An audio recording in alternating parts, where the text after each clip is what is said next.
Hello বন্ধুরা, তোমরা সবাই কেমন আছো? আশা করি ভালো আছো। তো দেখো, আমি আজকে যাচ্ছি বাজারে, কারণ হচ্ছে কিছু সবজি বাজার করার আছে, তার জন্য যাচ্ছি। দেখো, মা, আমি আর জেঠি আছে, সবাই আছে। আমরা টোটোতে উঠে পড়েছি, কারণ হাঁটতে হাঁটতে আসছিলাম, কারণ টোটো পেয়ে গেছি, তাই টোটোতেও উঠে পড়েছি। আর আমি বাজারটা তোমাদের দেখাতে পারলাম না। এদিকে দেখো, আমি বাড়ি এসেছি, আর আমার চার আমি এইগুলো করেছি বসে বসে, কারণ কোনো কাজ ছিল না, তাই আমি এইগুলোই করেছি বসে বসে। তো কীরকম লাগছে বলো? হ্যাঁ, তোমরাও খুঁটিনাটি এরকম করো যখন একা একা বসে থাকো?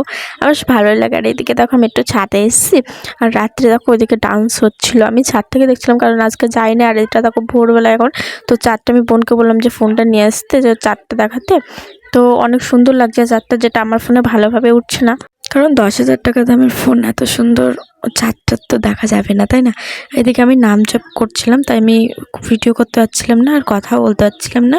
তো বোন আমার ভিডিও করছিল, তো আমার দেখেও ভিডিও করছিলাম, আমি নাম জপ করছিলাম, এই জন্য হাসছি, মানে কিছু বলতে পারছি না যে ভিডিও করিস না। আরও আমার পিছন পিছন ভিডিও করছিল আর কি। আর এখন বাজে কিন্তু, দেখে তো তোমরা মনে হচ্ছে যে রাত, কিন্তু এখন 3টে বাজে। 3টে বলতে এখন একটু ভোর হয়েছে, কারণ 3টের সময় উঠেছি, 3টের একটু পরেই আমরা ছাদে এসেছি আর কি। কারণ বাবা, মা, জেঠি সবাই গেছে বোনকে আনতে বোনের বাড়িতে। তো এই জন্যে আমরা তখনও উঠে পড়েছি। উঠে পড়ে আর ঘুমাইনি, কারণ ভালো লাগছে না ঘুমাতে। আমার নাম জপটা আমি করে নিয়ে তারপর স্নান টান করবো, রান্না করার আছে।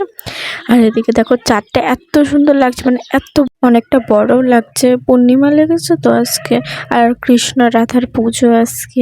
আমার উপোস থাকার অনেক ইচ্ছে ছিল, কিন্তু কিছু প্রবলেমের জন্য উপোসটা থাকতে পারলাম না আমি। দেখো, আমার বোন চলে যাচ্ছে নিচে, আর আমি ছাদের উপর একা একাই আছি। জানি না, হয়তো আমাদের পুষি এসছে। হ্যাঁ, আমাদের পুষি এসছে, এই জন্য ও চলে যাচ্ছে নিচে। তো বাই, নেক্সট ব্লগে দেখা হবে।